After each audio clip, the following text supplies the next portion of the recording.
today I'm going to talk about my hair. And if you've been following me for a while, you know that I have suffered from hair loss since high school. And it's obviously a super emotional and personal topic for everybody. It's something that affects men, women of all ages, and I like being open about it because so many people struggle with it, and there's just a lot of like shame and embarrassment around it. So I've always spoken about my use of Minoxidil and how like when I get stressed, my hair loss gets worse. We're joined by a man who has never worried about hair loss in his life. Also, we're matching our outfit. So in this video, I'm gonna take you through basically my hair loss journey, what I do to combat it, what I do to help grow new hair, and also I'm going to speak about the defrizzing treatment that I get because there's always a lot of questions about that. Now, obviously, I'm not a doctor, and the reasons that people lose hair are so vast. It could be your diet, it could be a medication you're on, it could be stress, it could be postpartum. So it's really important that A, you remember I'm not a doctor, B, what worked for me might not work for you, C, you have to be your own advocate and figure it out.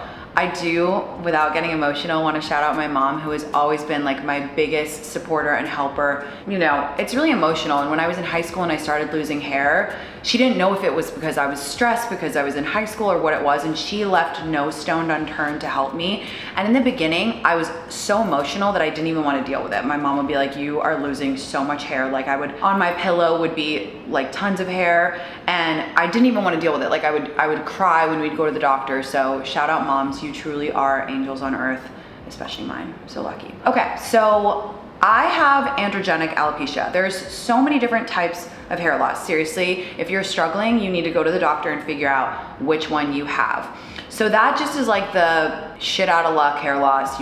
You lose it over time, and you know, it can be genetic, it can be for a lot of reasons. Some people just have it. So I have that type. On top of that, I have PCOS.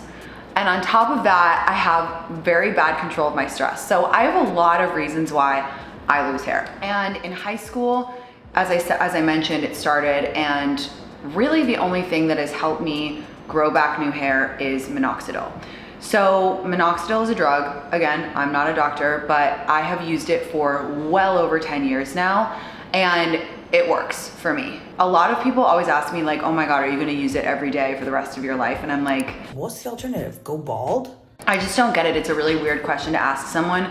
People take medications to manage different illnesses or, you know, symptoms that they're having for their entire life all the time.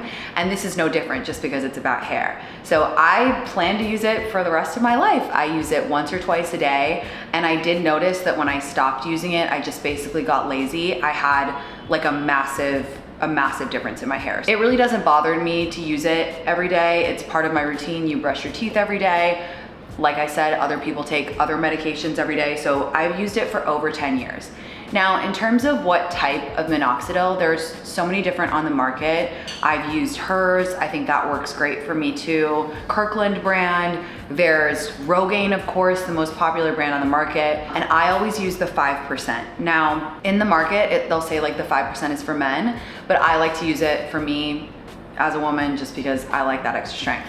Now, the brand I'm using right now is Philip Kingsley. This is basically a doctor in London, a trichologist, which is like a hair doctor, and they make their own Minoxidil formula. So when I first was like dealing with this problem, I went to this clinic in London and I started using this one. So I always usually go back to this one just because it's like old faithful and you know what you know and you like it. But again, there are so many other options. The other thing is you can take oral Minoxidil, and I have tried that in the past for a little bit, but for me, the topical works so much better. And like I said, it doesn't really bother me.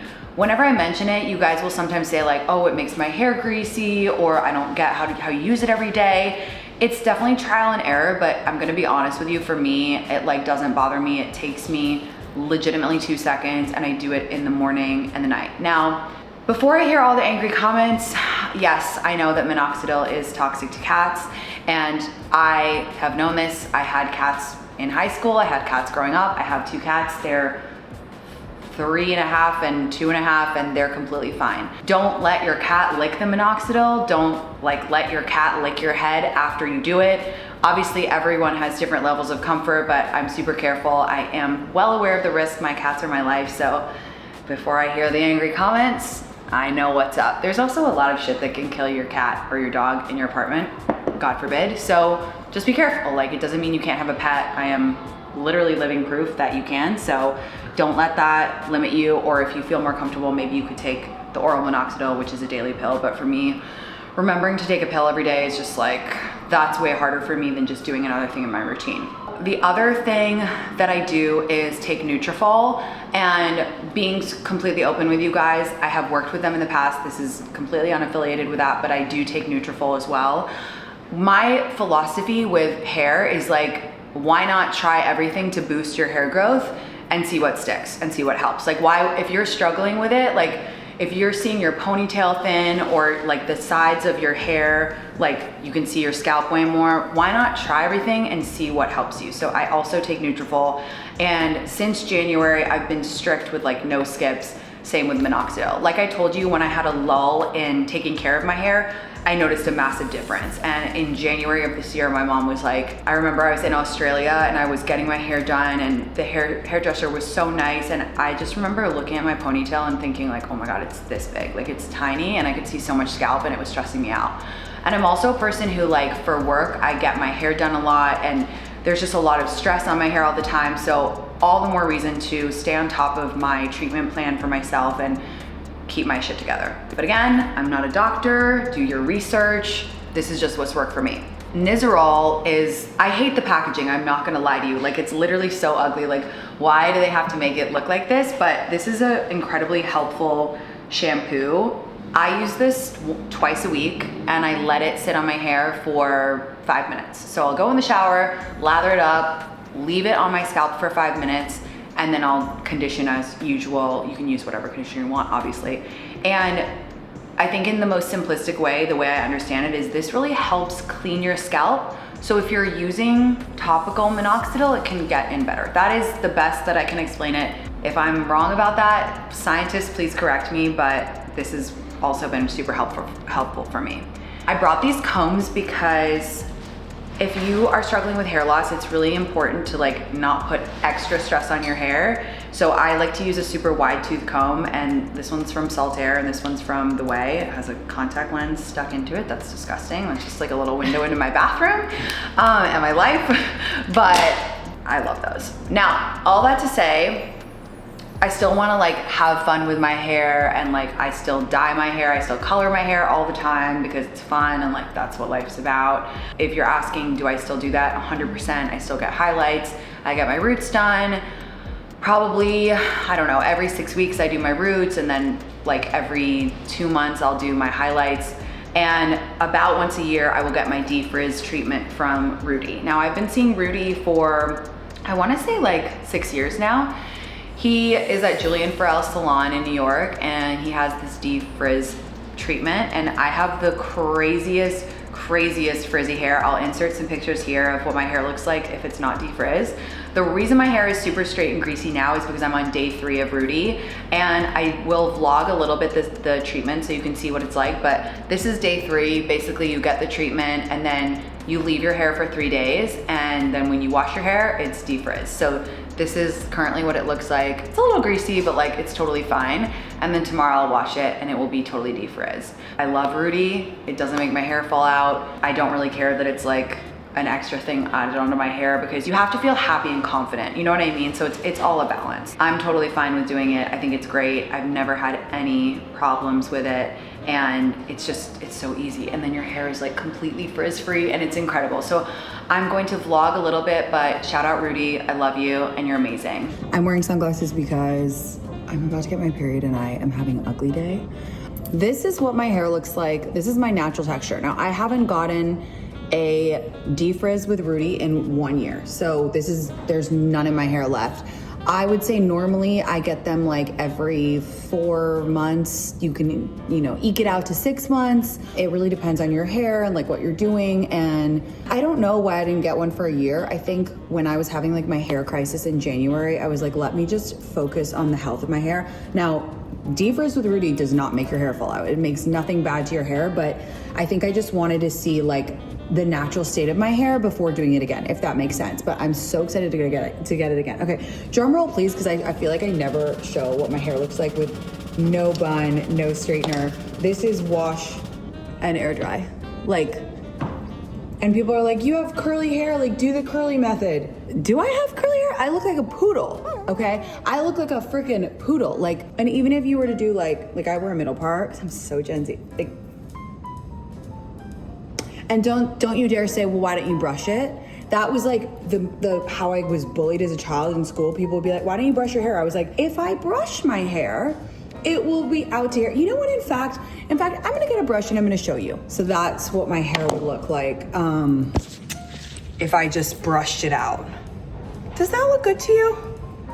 Does that look nice? I'm not sure what style you would call this. So let's go to Rudy. Miso is just watching me being like, what are you doing now?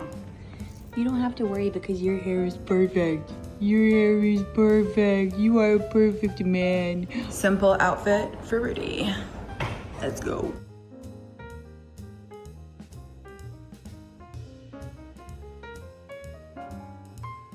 I'm actually doing de-frizz with Linda. We're doing it at the same time. So now all the goop is on and now we let it sit for 10 minutes. Look like seals. Well, I actually ended up keeping the Rudy treatment in for 4 days because I'm a savage. I look really scary because I just did a hot yoga, but this is it for 4 days. Like obviously so greasy. So now I'm gonna wash it, regular shampoo, conditioner, and then I'll let it dry and show you how fabulous it is. The first one is always the best. Okay guys, this is my hair after I washed out the Rudy de-frizz treatment. As you can see, it's really straight. This is zero heat styling. I didn't even brush it yet. Basically, I just washed my hair like normal, put conditioner like normal, and then I combed it out when it was wet with one of my wide tooth combs. And as you can see, it's pretty straight and the frizz is basically non-existent. I could just brush that out. I just like haven't yet. And I love it. It doesn't change your hair color. Like my hair color is still intact. I know some straightening treatments kind of strip your color, but I like Rudy's because it doesn't. So all my highlights are still there. I left it in for 4 days, meaning like it's a little bit stronger, maybe a little bit straighter. It totally depends on your hair texture, like what it will end up like. But for me, I like to leave it for as long as possible just so I can enjoy the maximum benefits of the de-frizz treatment. And I think it looks perfect, especially because it's summer. I'm going on a 2-week trip. It's just so nice to wash my hair and not have to bring like hot tools and like a million hairsprays and whatever. Like it's just so much more manageable for me. So I'm very excited. I'm actually off to the airport right now. So that is my de-frizz and hair story for you. Love ya. Okay guys, so that is my hair treatment plan in one place. I haven't included all of the shampoos and conditioners and other products that I like. I feel like that's a separate video. So if you want me to do that, shout out below. Again, I'm not a doctor. I just want to share what I've learned over my hair journey with you guys. And if anyone is really struggling with hair loss, like trust me, I've had those breakdowns where you feel like your hair is falling out, you're so stressed, and then you're worried that that's gonna make your hair fall out more. I've been there, it's really awful, and I'm just holding space for you and hoping that you can figure out a treatment plan that works for you soon. Okay guys, I love you so much. Don't forget to like and subscribe and come back and check out my channel soon. Bye. Was that good? Great. Step back.